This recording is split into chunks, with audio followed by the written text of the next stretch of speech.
Hi everyone, today's painting is going to be so much fun. I didn't use a single paintbrush, just 4 colours and my fingers, and I honestly think anyone can do this. The first thing we're going to do is take a little white, some ultramarine and brilliant purple, mix that together, and we're going to use this colour to mark out and block in where our wisteria flowers are going to be. Don't worry too much about it at this stage. All we're trying to do is get the general shape of the flowers, work that paint into the canvas to get some good coverage and position them where we think they'll look good.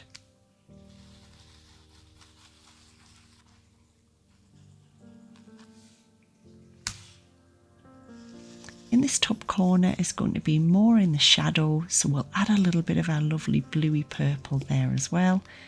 I've also got my ultramarine and light green to make it dark green, and we can start dabbing that onto the corner too. It's going to create a nice sort of dappled light effect, which I think will look really pretty.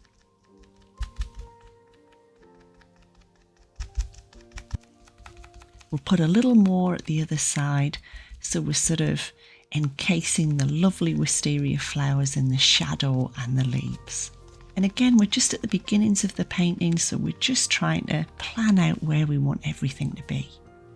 While that's drying, we can put in a nice background. I've got a big dollop of white paint. I've got my brilliant purple, ultramarine and light green again. And we're going to add a tiny little bit of each colour to the white. And we'll use this to block out a nice sort of background colour.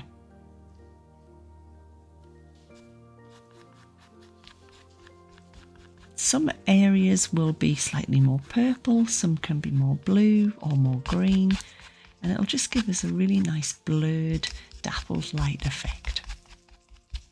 This is just going to be the first coat of paint again, so don't worry too much.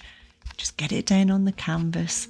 I'm using sort of a downwards motion when I'm putting it on to give a nice sort of streaking effect, but you can blend it in more with your finger if you think that will look nice too. The other thing I'm doing is making it darker in each bottom corner with my really nice purple and blue colours, and probably lighter at the top right hand corner by adding more white. Remember to keep your hands clean, so keep wiping that paint off to stop the colours from going muddy. And now that that's dry, we can come in and start doing our really nice wisteria petals on the flowers. We'll add a little bit of shadow to the corners as well with the blues and the greens, just dabbing it on. It's nice if it blends together on the canvas too, so you don't have to fully blend the colour on the palette. And the same goes for the petals. You don't have to blend the colour fully on the palette. You can just dab your finger in the white, the blue and the purple, and then let it smear and blend as you're painting the petal. I think that gives a really nice effect. If you make a mistake, don't worry, we can always come back in when it dries and fix it by going over the top. So we'll just work our way down the flower, adding in all the petals and trying to get that shape.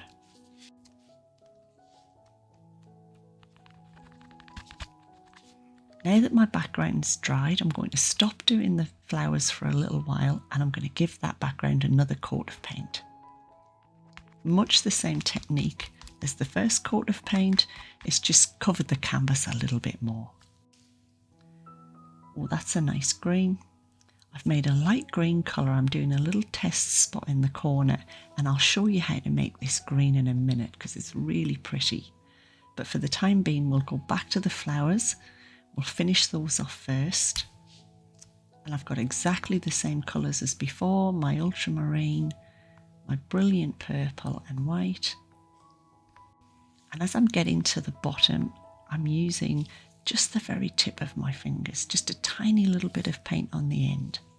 A couple of little tips when you're painting like this is I'd have a little water on the side to dampen your finger if you need to.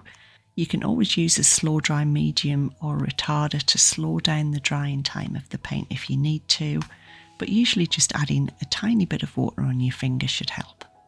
If you see a little bit of the dark blue underneath, that's fine. It gives a nice little shadow.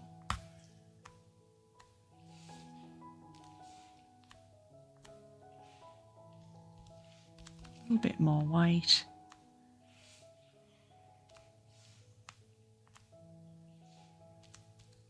Don't forget to keep wiping your fingers if you need to.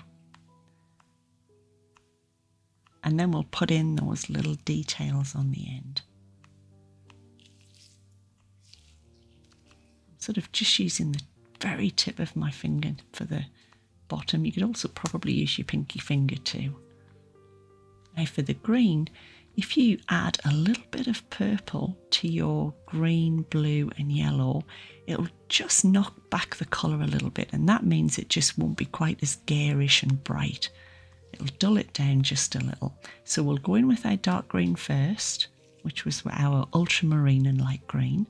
We'll start putting in the shadows first. And then when we come in with the lighter green in a minute, it'll stand out really nicely against that dark colour. So we've got our lighter green that we added that little bit of purple to, and we can start bringing that in on the top. Doesn't need too much purple added to it, just a little bit, just to dull it down slightly. You can drag your finger a little bit, it doesn't just have to be taps. You can swirl your finger down by using the side of your finger, the tips of your finger. It's a very loose sort of style of painting, so you can be really creative and just drag that finger downwards. Let it all just blend together on the canvas. I'm not worried about detail at all, because it's just not that kind of painting that we're doing. I've got a few white highlights, and you can see I'm using the very side of my finger.